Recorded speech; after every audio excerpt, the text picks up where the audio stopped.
Tuesday continues here on One News Now. I'm Sean Yao.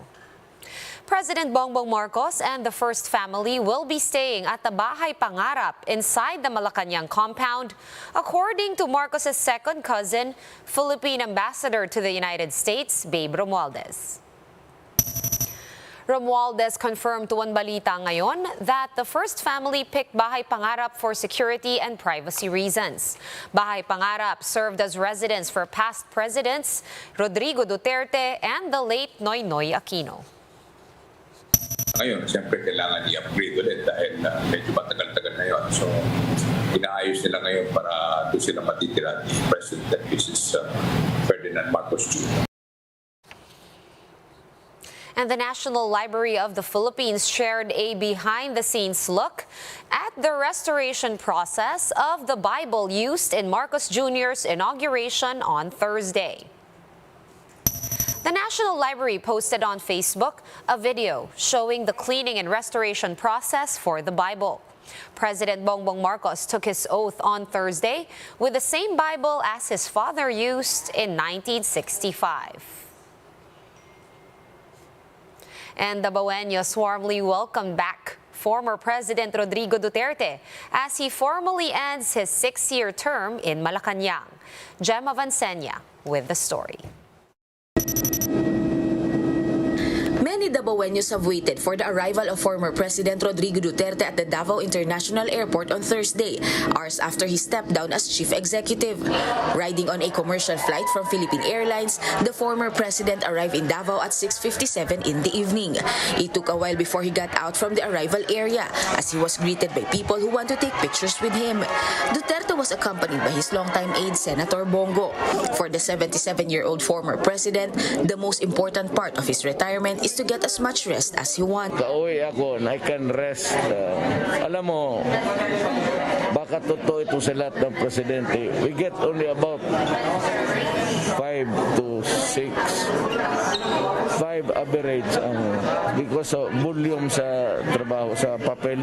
So, makatulog na ako. I can sleep 8 hours without worrying that I have to stand up. But Duterte said he is still willing to help should the country need him. Basta yung mga crucial sa ating bayan, I'll be there to add to my whatever narratives or taking aside, espouse one kung ano mang dating sa ating buhay. From the airport, Duterte then proceeded to the Victoria Plaza where a Thanksgiving concert was held for him. This is where the Baweños honored him as the pride of Davao City, who is now known as Citizen Rodi, Tatay Rodi, or Mayor Rodi.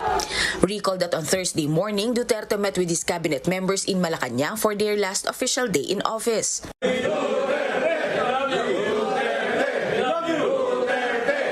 Duterte thanked his cabinet for their service to the nation. I think I am a student of government. Alam mo, matagal ako sa gobyerno. I think I assembled one of the best cabinet.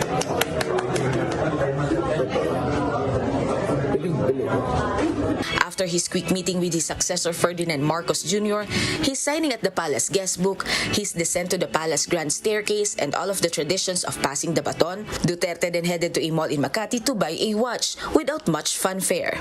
For News 5, Gemma Vansenia, we are One News. We will be back with more stories after this quick break. Keep it here on One News.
You're still watching One News Now. I'm Sean Yao. The LTFRB approved minimum fare hike for jeepneys takes effect today. This puts the minimum jeepney fare in the NCR and 3 other regions at 11 pesos. Greg Gregorio with the details. This is a common scenario in Cubao, Quezon City. Jeepney drivers tirelessly shouting to get more passengers to make sure that their vehicle is full before plying their route. And amid the soaring fuel prices, they found some sense of relief that the latest minimum fare hike is now effective. They said this would ensure additional income. Malaki-laki na rin. 300, mga ganun. Kung bibili pagkain ng saka ng anak ko. However, others believe the increase is not enough. Birayin mo yung 5 ikot namin, nagdidiesel kami ng kulang-kulang 4,000. Higit pa sa 5 siguro kung kailangan. Kasi nakikita namin yung gross namin, tapos binabawas namin lahat yung mga expenses. Kulang talaga. According to the latest minimum fare increase approved by the Land Transportation Franchising and Regulatory Board, or LTFRB, minimum fare for traditional public utility jeepneys is at 11 pesos. Minimum fare in modern jeepneys are now 13 pesos. This is a 1 peso increase in NCR, Central Luzon, Calabarzon, and Mimaropa, and a 2 peso increase for jeepneys in all other regions. Under the guidelines, there should be a notice of fare increase posted inside the jeepney to let the passengers know about the fare hike. While some drivers have yet to do that, passengers voluntarily give 11 pesos for the fare. In this terminal in Katipunan, drivers wrote a big notice on their blackboard as some passengers are still not aware of the fare hike. The LTFRB has earlier explained that this provisional fare hike is due to the increasing fuel prices. Some passengers are fine with the fare hike. Piso lang naman yun, hindi naman mabigat sa amin na kaunting tulong lang din sa kanila. Okay lang po kasi talagang ganun ang mangyayari kasi tumaas na rin yung gasolina eh. Para naman sa driver po yung nila eh. Kasi kami namamasahe lang din po. Kaya kailangan din namin bayad ng tama. Others, however, are feeling the pinch since they're also trying to make ends meet. POJ drivers are now asking the government to come up with an action plan to address soaring oil prices for the long term. For News 5, Greg Gregorio, we are One News. Let's now take a quick look at today's other top stories. Health experts are exploring the possibility of administering COVID-19 vaccines on young children aged 6 months and up. Currently, only minors aged 5 to 17 are eligible for COVID shots in the Philippines. Marcos Jr. has named former United Nations Ambassador Enrique Manalo as Foreign Affairs Secretary. Manalo had briefly served as acting DFA chief after the Commission on Appointments rejected the ad interim appointment of the late Perfecto Yasay Jr. And in the weather, Domeng has intensified into a tropical storm while moving north over extreme northern Luzon. Domeng is expected to develop into a severe tropical storm as it exits the Philippine area of responsibility tomorrow. For more updates, visit News 5, the Philippine Star, and Business World online. Visit our website, onenews.ph, for more in-depth analysis. You can also catch One News on Signal Play. Register for a free account at www.signalplay.com and stream One News Live anytime, anywhere. Masks on, wash hands, and stay safe, Philippines. I am Sean Yao. We are One News.